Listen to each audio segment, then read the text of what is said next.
The last time you rode a crowded subway car, you did something extraordinary without realizing it. You stepped into a metal tube packed with 30 strangers, found a spot, slipped your headphones in, locked your eyes on your phone, and built an invisible wall around yourself.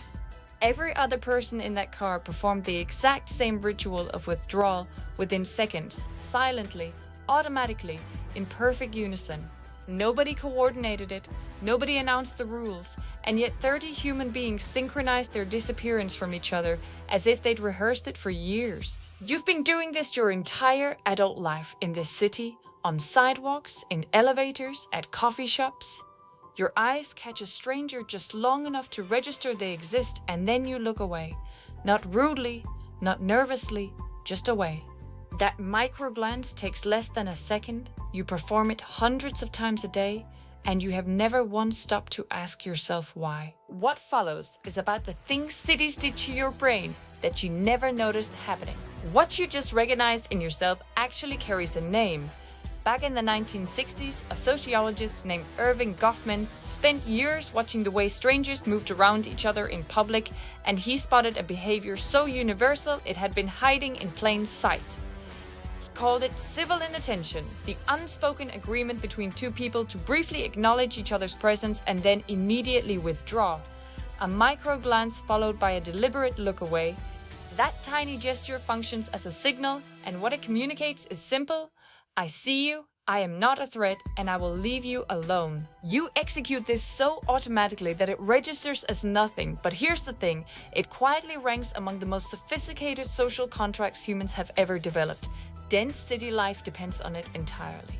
Picture what would happen if every commuter in a rush hour station locked eyes with one another, reached out socially, tried to engage with even a fraction of the surrounding crowd.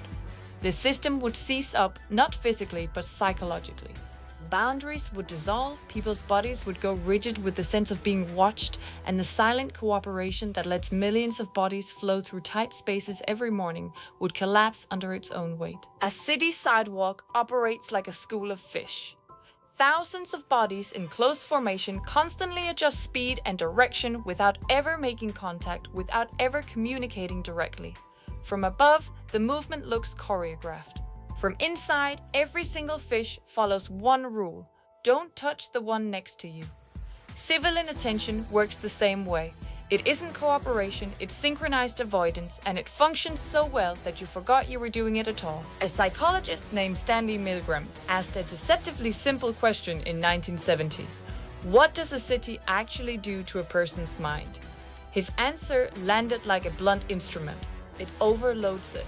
Your brain evolved for small group living, bands of familiar faces, a few dozen people, maybe up to 150, where every face carried meaning and every interaction mattered.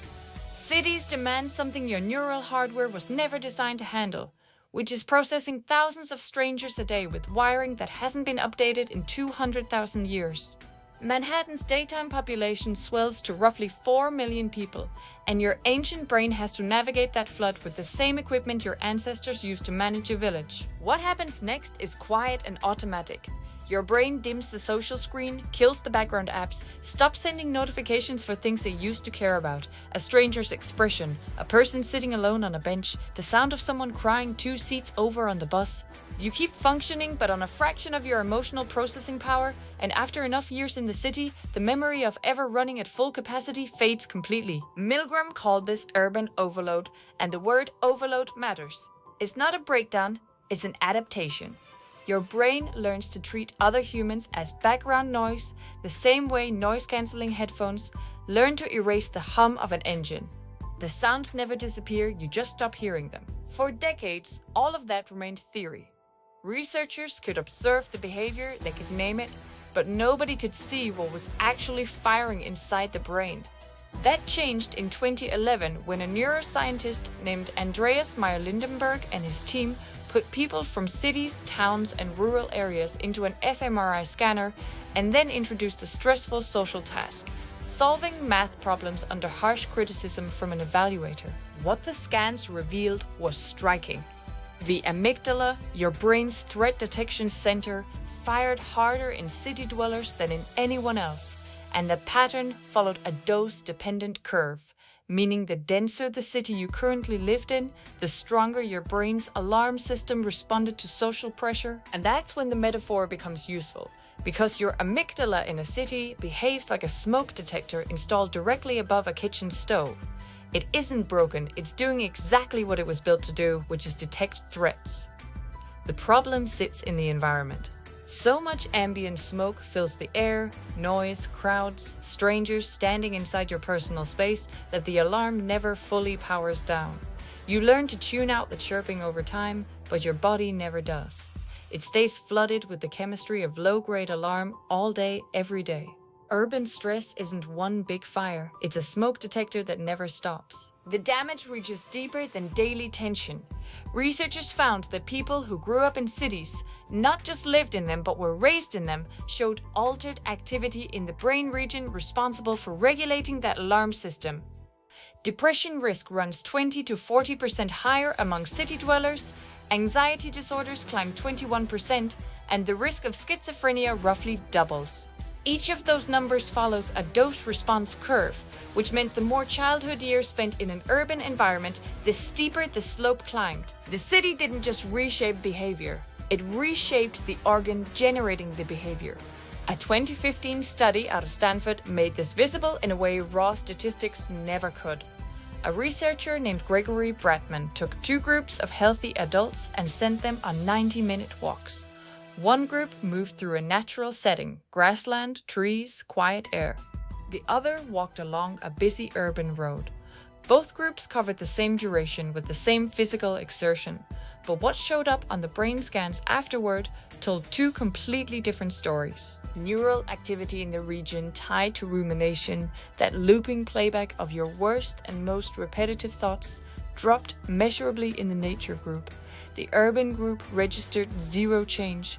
90 minutes was all it took to see the split on a scan. And you felt this yourself, even without the vocabulary for it.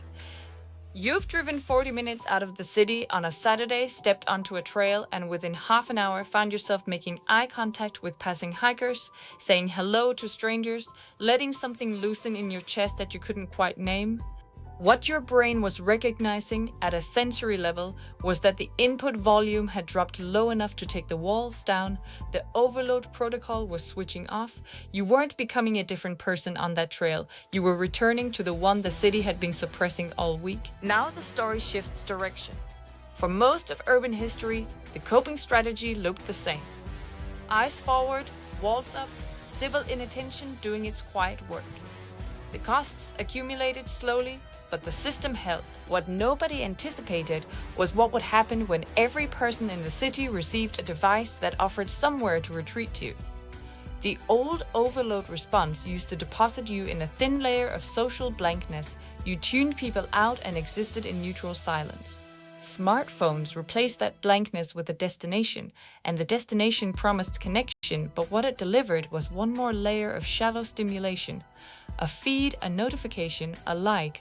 Enough to feel like contact, never enough to feel like presence. The result was a paradox that would have baffled Milgram himself. Millions of people physically surrounded by other human beings now retreat into private digital shells, reporting levels of loneliness that rival people living alone in rural isolation. The city trained us to stop seeing people, and the phone gave us somewhere else to look.